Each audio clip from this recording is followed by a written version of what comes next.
대한민국이 초고령화 사회로 접어들었다는 사실을 피부로 느끼시나요? 둘만 낳아 잘 기르자라고 했던 때가 엊그제 같은데 이제는 한국뿐만 아니라 전 세계적으로 심각한 고령화 문제가 나타나고 있습니다. 2030 세대의 저출산 현상이 겹쳐지고 65세 이상 인구가 20% 이상인 초고령화 사회가 되어버린 상황에 여러분의 노후는 안녕하신가요? 제가 요즘 사람들을 만나면 노후 대비를 잘하고 있는지 꼭 물어보는데요. 생각보다 많은 사람들이 준비가 되어 있지 않아서 막막해 하시더라고요. 그러다 보니 몸이 허락해주는 한 늙어서도 일하고 싶어 하는 사람이 많은 것 같습니다. 이것은 고령자 통계로도 알 수 있었는데요. 22년 기준으로 65세부터 79세 어르신들 중 과반 이상이 나이가 들어도 일하기를 원한다고 답했고, 일을 하고 싶은 이유 중 1순위가 생활비에 보탬이 필요해서라고 합니다. 은퇴를 앞둔 시점에서 상대적으로 빈곤한 분들이 그만큼 많다는 사실이 참 씁쓸합니다. 특히 베이비 부머 세대에 해당하는 노년층의 경우 경제적인 어려움을 호소하고 있는데요. 위로는 부모를 봉양해야 하고 아래로는 어떤 자녀도 부모를 책임지려 하지 않는 현상 때문에 자식을 키우고 부모를 돌보는 사이 세월이 흘렀고 결국 자신의 노후를 준비하지 못하는 상황이 벌어집니다. 이럴 때 최악의 상황은 다 큰 자식들이 먹고 살기 힘들다고 도움을 요청할 때입니다. 나의 노후도 준비가 되지 않은 상태에서 자식들을 돕느라 등골이 휘어집니다. 내가 아무리 없어도 자식 도와주고 싶은 것이 부모 마음이라 빚을 내서라도 자식들을 돕는 분들이 많은데요. 이런 행동은 사실 노후에는 아주 치명적인 일입니다. 우스갯소리로 자식에게 재산을 안 주면 시달려서 죽고, 찔끔 주면 졸려 죽고, 다 주면 굶어 죽는다는 말이 있을 정도인데요. 자식이 부모에게 노후를 책임지겠다며 투자를 요청할 때 그 말만 믿고 목돈을 건넸다가는 노후는커녕 부모 자식 간 관계도 파멸로 갈 수 있으니 주의하셔야겠습니다. 심지어 부모가 자식에게 돈을 되돌려달라며 법적 소송을 하는 일도 비일비재하게 일어난다는 사실을 꼭 기억하세요.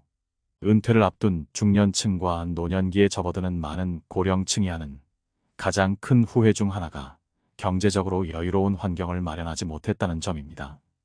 여러분은 마트에 갔을 때 돈이 없어 고민을 한 경험이 있으신가요?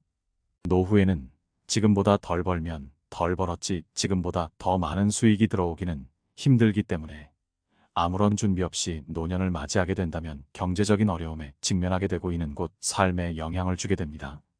그렇게 고령층은 사회적으로 고립되는 일이 벌어지게 되는데요. 일반적으로 노령층에 접어든 대부분의 사람들이 느끼는 고통 중 하나는 자신이 사회적으로 고립되었다는 느낌을 받는다는 것입니다. 대부분의 사람들이 20, 30대에 활발하게 활동을 하면서 사회적으로 여러 사람들을 만나고 사회 속에서 속하면서 수익을 창출하고 이를 기반으로 삶을 이어왔기에 실제 노년층이 되면서 자연스럽게 사회 속에서 자신이 동떨어진 듯한 느낌을 받는 것이 상당히 큰 고통으로 작용하는 경우들이 많습니다. 대부분의 노년층들이 특히나 갈 곳이 없어서 혹은 만날 사람이 없어서 혼자 지낸다는 표현을 하곤 하는데, 이 문제는 사회적인 문제로도 꼽히는 부분입니다. 노년층으로 접어들수록 정신적인 건강 상태에 적신호가 켜지는 경우들이 상당히 많기 때문입니다. 인간은 근본적으로 특정한 그룹에 포함이 됨으로써 정신적인 안정감을 느끼게 됩니다. 이는 사회를 이루는 기초 단위인 가족이 되기도 하고 학교 혹은 회사가 되기도 하며 취미 생활을 함께하는 동호회가 되기도 합니다.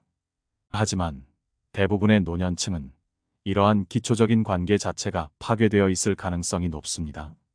자녀들은 모두 출가하여 자신들의 가정을 꾸린 상태이기에 혼자서 거주를 하는 상황이 이어지기 쉽고 실제 수익을 창출하지 않는 상태이기 때문에 어떠한 사회 집단에도 포함되지 못하는 경우가 많습니다.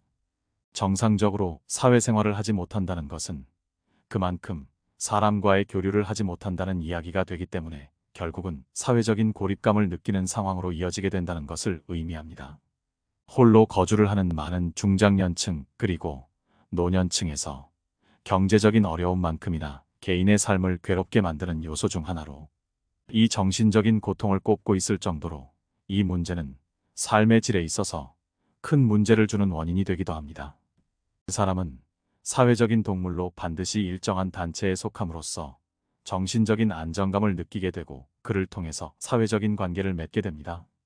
이 과정에서 오는 정신적인 만족감 그리고 안정감이 모두 상실이 된 상태이기 때문에 심리적인 불안감이 심각해지게 되는 것은 물론이고 어떠한 곳에도 포함되지 못한다는 불안감이 느껴지기 쉽기 때문에 노년층으로 접어들수록 건강한 사회생활이 이어질 수 있도록 힘써야 합니다.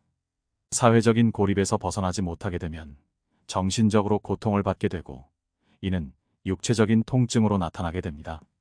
물론 개인이 경험하게 되는 삶의 고통은 다양하고 앞서서 언급한 것처럼 경제적인 고통 그리고 정신적인 고통 역시도 상당히 큰 문제로 꼽히지만 특히나 문제가 되는 것은 건강상의 문제라고 할 수 있습니다. 우리나라 노년층의 경우 특히나 다양한 질환에 노출되어 있어 문제가 되는 경우가 많습니다. 매년 5만 명 이상 증가하고 있는 치매 환자의 숫자만 보더라도 확인이 가능한 부분입니다. 실제 치매는 개인의 삶뿐만 아니라 가족에게도 상당히 큰 피해를 입히는 질환 중 하나입니다. 물론 최근에는 치매를 조기에 발견하게 된다면 얼마든지 대응이 가능한 치료법들이 개발된 상황이기에 조기에 검진을 하게 된다면 골든타임을 놓치지 않고 치료를 하는 것이 가능한 만큼 건강에 대한 관심을 기울이는 것이 중요합니다. 건강만큼은 돈을 아끼지 마시기를 바랍니다. 근본적으로 노년으로 접어들수록 건강상의 문제가 발생하기 쉬운데 관절이나 뼈 구조물이 정상적인 형태로 유지되기 어려운 것은 물론이고 영양 불균형으로 인해서 면역 체계 역시도 안정적으로 유지되지 못하는 경우들이 많기 때문에 은퇴 후에는 유행 질환에도 상당히 취약한 것이 사실입니다. 여러분 혹시 아침에 동네 병원에 가보셨나요? 아픈 사람이 어찌나 많은지, 특히 중년 이후 사람들이 대기실에 가득 차 있는 것을 보고 저는 경악을 금치 못했습니다. 그러니 건강한 노후 생활을 위한 준비로 지금부터라도 꼭 관리하시면 좋겠습니다. 노년기에는 특히나 운동이 부족한 경우들이 많은데 지나치게 외부 활동을 하지 않고 건강을 방치하게 될 경우 비만은 물론 성인병과 같은 건강에 치명적인 질병에 걸리기 쉽습니다. 현실적으로 자신이 스스로 소화할 수 있는 운동부터 가볍게 시작하는 것이 도움이 되고 실제로 야외 활동을 하면서 햇볕을 쬐이고 환기를 하는 것은 정신 건강에 도움이 되는 요소가 되기 때문에 노년층일수록 꾸준하게 야외 활동과 운동을 병행하는 것이 도움이 됩니다. 또한 일정한 생활 패턴을 유지하셨으면 좋겠습니다. 혼자서 생활하는 경우 특히나 배가 고프면 밥을 먹고 졸음이 오면 잠을 자는 등의 말 그대로 욕구에 따른 삶을 살기가 쉬운데 이런 경우 실제로 면역력에 문제가 발생할 가능성이 높기 때문에 일정한 생활 패턴을 정하고 그를 준수하도록 노력을 하는 것이 건강 유지에는 최고입니다. 이렇게 건강 유지를 하면서 활발한 사회생활을 위한 대비도 잊지 마세요. 보통 노년층이 되면 신체적인 문제로 인해서 여러 사회 활동을 하기 어려워하시는 경우가 많습니다.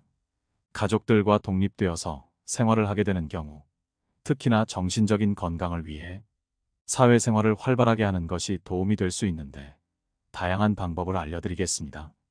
각자가 거주하고 있는 주민센터에서도 여러 교육 프로그램을 통해서 노년층의 자립 및 사회활동을 지원하고 있는 상황이기 때문에 이를 바탕으로 여러 사람들과 만나고 자신의 취향이나 성향 그리고 자신에게 맞는 교육 프로그램은 무엇인지를 충분히 파악해 볼 수 있습니다. 노년이 되더라도 교육의 끈을 놓아서는 안 되는 이유가 바로 여기에 있습니다. 무엇인가를 지속적으로 배운다는 것은 결국은 자신이 원하는 것이 무엇인지 그리고 자신이 잘하는 것이 무엇인지를 확인할 수 있는 좋은 방법이 되며 비슷한 생각을 가진 결이 비슷한 사람을 만나는 방법이 되기 때문입니다. 정신적으로 우울감을 느낄수록 더 많은 활동을 하고 대화를 할 수 있도록 대외 활동을 활발하게 하는 것이 분명하게 도움이 되고 반드시 비용을 사용하는 것이 아니라고 하더라도 동네에 위치하고 있는 어르신 지원센터 및 놀이센터 등 다양한 센터들을 통해서 비슷한 연령대의 사람들을 만나는 것이 가능하기 때문에 교류 활동을 충분히 하는 것이 도움이 된다는 점을 미리 알고 계시면 좋을 것 같습니다. 제 주위에 은퇴를 준비하시는 분들은 다들 재테크를 공부하고 계십니다. 적은 금액으로 주식을 하거나 투자에 관심 있는 사람끼리 모여 어울리기도 합니다. 나이가 들면 노동만으로는 버는 것이 한계가 있으니 여러 방법을 알아보게 되는 것 같습니다. 노파심에 말씀드리자면 최근 노인을 노리는 사기가 굉장히 많아졌습니다. 목돈을 쥐고 있는 상황에서 누가 돈을 쉽게 불리게 해준다고 해도 믿지 마시고 확실한 내용인지 여러 번 검토하시는 지혜를 발휘하시기를 바랍니다. 다시 돌아와서 다가오는 노후 때문에 스트레스 받지 말고 현실에 안주하지 마시고 꾸준하게 할 수 있는 일을 찾아놓는 것이야말로 더 나은 삶을 위한 방법이라는 사실을 잊지 마세요. 여러분의 노후가 건강하고 행복하기만을 바랍니다.